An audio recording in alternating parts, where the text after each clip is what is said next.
Welcome back to the Red Dice Diaries. I'm John, and this is a short additional episode related to my previous episode about magic items and spurred on by a voicemail kindly left for me by Jason. So, before we go any further, take it away, Jason.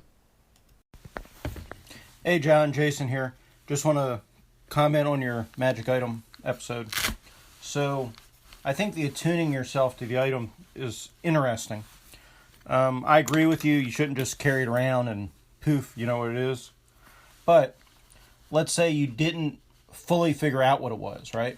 So let's say it's a +1 sword that has another effect, but you're not aware of that.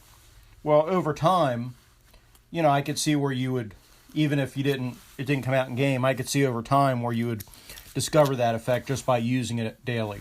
So the other thing I thought was interesting is you didn't mention potions in your episode. So potions are the one that's always kind of killed me. The idea that, we'll just drink a little bit of it and you'll know what kind of potion is by the taste. Any thoughts on that? Hey Jason, thanks very much again for the call in. Yeah, I think you raise a very interesting point, and it's one I'd not really considered. I suppose that the whole idea of attuning magic items would be particularly suitable for a game in which there's extended periods of downtime, because as you say, you're not sort of adventuring 24/7 with the weapon, the armor, the scroll, whatever it is, to find out what that magic item does. But obviously, if you've got something and you're like, I'm pretty sure this sword's magical, then during your downtime, you're going to mess around a bit, you're going to experiment, you're going to try things out. And obviously, when we have periods of downtime, we don't role play everything out 100%.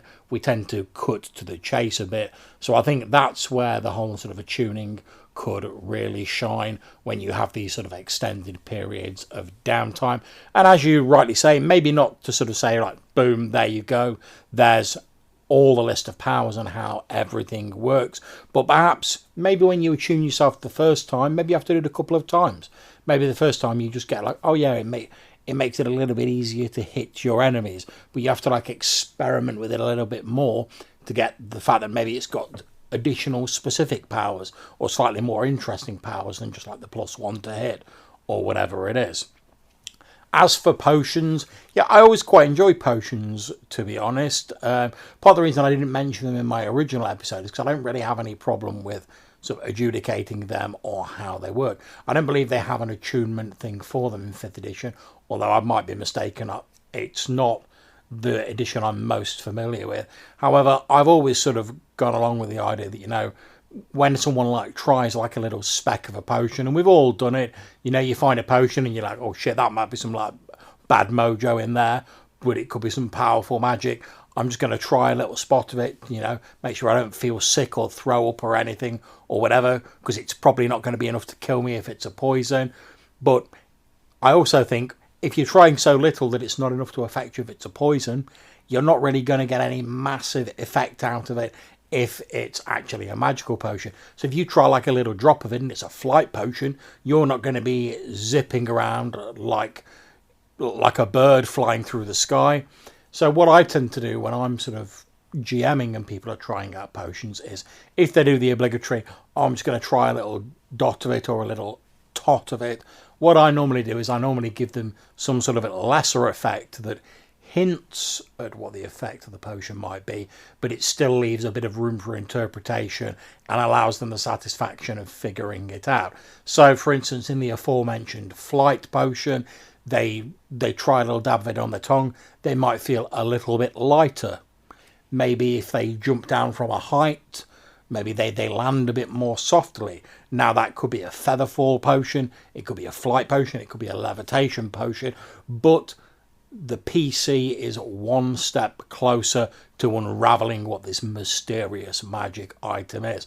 And I think part of that whole sort of unraveling process is what makes magic items so cool, as well as obviously getting to benefit from it once you have figured them out. So I hope that's answered your question, Jason. Thank you very much for leaving me a voicemail. I really enjoyed getting that. That's going to be it for this episode. If you're listening out there and you have any suggestions of things you'd like to hear in future episodes, you have any comments, queries, or questions you'd like to put to me, you can get in touch with us at reddicediaries@gmail.com if you want to drop us an email, or you can go to Anchor and leave us a voice message. Like I say, I really do enjoy listening to them, and it's one of the great joys of Anchor to me that we can respond to these messages. So until I see you next time, take care, and whatever game you're playing, have fun and enjoy yourselves. See you soon.